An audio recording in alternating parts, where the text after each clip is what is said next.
श्री शिवाय नमस्तुभ्यम। हर हर महादेव। इस चैनल पर हम आपको गुरुजी पंडित प्रदीप मिश्रा जी के द्वारा बताए गए उपाय करके दिखाते हैं।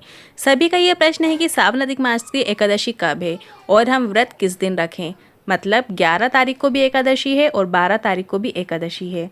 व्रत हम 11 तारीख की एकादशी को रखें या 12 तारीख की एकादशी को रखें, तो हम आपको बता दें 11 अगस्त को सुबह 5:03 से एकादशी की शुरुआत हो रही है और ये तिथि पूर्ण अगले दिन सुबह 6:31 को हो रही है। अब अगर आप एकादशी का व्रत करना चाहते हैं तो प्रदोष के पास वाली एकादशी का व्रत किया जाता है। भले ही उस दिन 1 घंटे के लिए एकादशी हो चाहे आधे घंटे के लिए एकादशी हो, आप प्रदोष से जुड़ी हुई एकादशी कीजिए, क्योंकि गृहस्थ आश्रम में जो लोग रहते हैं, हम सभी गृहस्थ आश्रम में हैं, तो उन लोगों को प्रदोष से जुड़ी हुई एकादशी का व्रत करना चाहिए। ऐसे में आप 12 अगस्त को एकादशी का व्रत कीजिए और जो लोग सन्यासी हैं उन लोगों को 11 अगस्त को एकादशी का व्रत करना होता है। तो गृहस्थ आश्रम वाले 12 अगस्त को परमा एकादशी का व्रत जरूर कीजिए। आप गुरुजी पंडित प्रदीप मिश्रा जी के द्वारा बताए गए उपाय करना चाहते हैं तो आप 11 अगस्त और 12 अगस्त दोनों तिथियों में आप उपाय को कर सकते हैं। और 11 अगस्त को सुबह 5:03 से एकादशी तिथि लग रही है, तो आप 11 अगस्त को गुरुजी के बताए 5 विशेष उपाय जरूर कर सकते हैं, जो कि इस प्रकार हैं। पहला उपाय है, यदि आप बहुत टाइम से नौकरी के लिए प्रयास कर रहे हैं या व्यवसाय आपका ऊपर नीचे होता रहता है, घर में धन संपदा की कमी है, तो आप ये उपाय कर सकते हैं। इस उपाय को करने के लिए आपको 1 कलश जल चाहिए होगा और 7 बेलपत्र की आवश्यकता होगी। 1 कलश में आपको थोड़ा सा गंगा जल की कुछ बूंदें डाल लेना है। यदि आपके पास पर्याप्त मात्रा में गंगा जल है तो आप 1 कलश गंगा जल ले सकते हैं, और यदि नहीं है तो आप थोड़ी सी कुछ बूंदें गंगा जल की डाल लीजिए। इसके बाद आपको 7 बेलपत्र उस जल कलश के अंदर डाल लेना है। फिर आपको शिव मंदिर जाना है। शिव मंदिर में जो नंदी जी बैठे होते हैं, नंदी जी का जो चरण उठा हुआ होता है, वहाँ पर आपको उस कलश का जल मतलब गंगा जल आपको श्री शिवाय नमस्तुभ्यं मंत्र के साथ अर्पित कर देना है। अब बची कलश में 7 बेलपत्र, उन 7 बेलपत्र को एक एक करके श्री शिवाय नमस्तुभ्यं बोलते हुए शिवलिंग के ऊपर अर्पित कर देना है। आपके मन की जो भी कामना है, चाहे नौकरी को लेके, व्यापार को लेके, व्यवसाय को लेके या घर में धन संपदा को बढ़ाने के लिए, तो आप अपनी कामना ज़रूर कीजिए। श्री शिवाय नमस्तुभ्यं मंत्र स्मरण कीजिए और 7 बेलपत्र आपको अर्पित कर देना है। बस आपको इतना ही करना है। ये उपाय आप 11 तारीख को भी कर सकते हैं और 12 अगस्त के दिन भी कर सकते हैं। दोनों दिन एकादशी हैं, तो उपाय आप दोनों दिन कर सकते हैं। अब बढ़ते हैं दूसरे उपाय की ओर। सावन अधिक मास का महीना चल रहा है, तो सारे दिन विशेष हैं। आप किसी भी दिन ये उपाय कर सकते हैं। सावन अधिक मास के महीने में आपको 7 बेलपत्र लेना है। उन 7 बेलपत्र का कमल पुष्प बना लेना है। कमल पुष्प में ऐसे बनाना है जैसे कि आप वीडियो में देख सकते हैं। डंडी को आपको अंदर की ओर रखना है और पत्ती को बाहर की ओर रखते हुए आपको 7 बेलपत्र को अच्छे से जमा लेना है। एक पुष्प जैसा दिखने लगे इस तरीके से आपको जमा लेना है। फिर उस पुष्प में बीच में आपको थोड़े से चावल के दाने छोड़ देना है, थोड़ा सा चंदन चढ़ा देना है।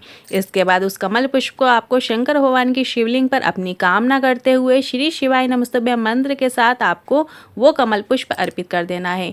इसके बाद आपको 2 कलश में जल लेना है। 2 कलश का जल आपको श्री शिवाय नमस्तुभ्यं मंत्र के साथ बिल्कुल धीमी धीमी धार से अर्पित कर देना है। आपके मन में जो भी कामना है उसको भाव व्यक्त करते हुए श्री शिवाय नमस्तुभ्यं मंत्र स्मरण करते हुए पूरा जल आपको शिवलिंग के ऊपर अर्पित कर देना है। जलाधारी से आ रहे जल को थोड़ा सा झेल लीजिए।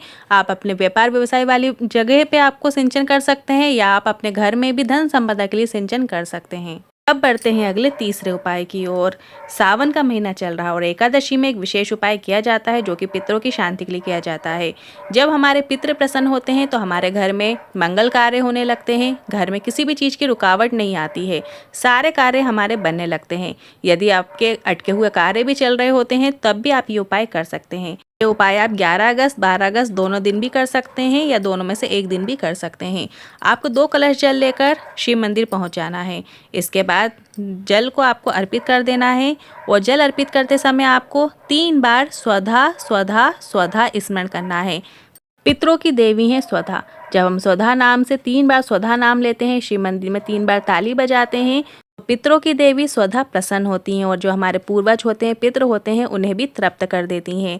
तो ये उपाय एकादशी के दिन ही किया जाता है, तो आप 3 बार स्वधा जरूर बोलें। अब बढ़ते हैं अगले चौथे उपाय की ओर। 7 तिथियों में 5 दीपक वाला विशेष उपाय है, जो कि आप एकादशी के दिन कर सकते हैं। आप 11 अगस्त के दिन भी 5 दीपक अपने घर की चौखट में प्रदोष काल के समय प्रज्वलित कर सकते हैं। दीपक आपको 5 घी के बनाना है और अपने घर के जो मुख्य द्वार है वहाँ पर आपको प्रज्वलित करना है। 19 वर्षों के बाद सावन का अधिक मास आया है और ये सिर्फ उपाय सावन अधिक मास में किया जाता है। यदि आपने अभी तक 5 दीपक प्रज्वलित नहीं किए हैं तो इस एकादशी में आप 5 दीपक ज़रूर प्रज्वलित कीजिएगा। जो व्यक्ति सावन अधिक मास में अपने घर की चौखट में इन 7 विशेष तिथियों में दीपक प्रज्वलित करता है, उसके घर में कभी भी धन संपदा की कमी नहीं आती है। साथ ही वो घर रोग मुक्त रहता है, उसके घर में रोग बीमारी भी प्रवेश नहीं करती हैं। तो आपने अभी तक यदि 5 दीपक प्रज्वलित नहीं किए हैं तो इस एकादशी में आप दीपक जरूर प्रज्वलित कीजिए। इसके अलावा अगला मौका आपको मिलेगा 13 अगस्त को, जो कि प्रदोष का दिन पड़ रहा है, तो उस दिन भी आप 5 दीपक प्रज्वलित कर सकते हैं। इसके बाद 14 अगस्त को सावन की शिवरात्रि तिथि है, उस दिन भी शाम के समय आप 5 दीपक अपने घर के मुख्य द्वार पे चौखट पे प्रज्वलित कर सकते हैं। फिर जो 16 अगस्त है उस दिन सावन अधिक मास की अमावस्या तिथि है, उस दिन भी आप अपने घर की चौखट पे दीपक प्रज्वलित कर सकते हैं। 5 दीपक आपको घृत के बनाना है, घी के बनाना है और लंबी बाती का प्रयोग करना है, इस बात का ध्यान रखना है। दीपक प्रज्वलित करते समय श्री शिवाय नमस्तुभ्यं मंत्र का स्मरण जरूर कीजिएगा।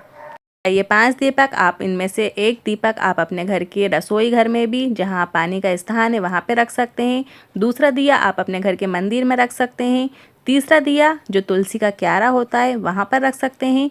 चौथा दिया आप अपने घर की देहरी पर रख सकते हैं और 5वां दिया आप मंदिर में ले जाकर भी प्रज्वलित कर सकते हैं, वहां पे जाके भी रख सकते हैं। अब बढ़ते हैं अगले 5वें उपाय की ओर।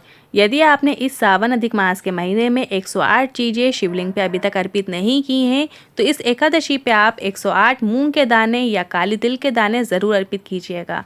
कई लोग प्रश्न करते हैं कि क्या एकादशी तिथि में हम चावल शिवलिंग पे अर्पित कर सकते हैं, तो गुरुजी ने अपनी पिछली कथाओं में बताया है जो इस पृथ्वी पर जन्मा है उसके लिए चावल वर्जित हैं, पर शिव जी आज जन्मे हैं, शिव जी पर हम चावल अर्पित कर सकते हैं। यदि 108 चावल के दाने भी एकादशी में आप अर्पित करना चाहते हैं तो बिल्कुल कर सकते हैं।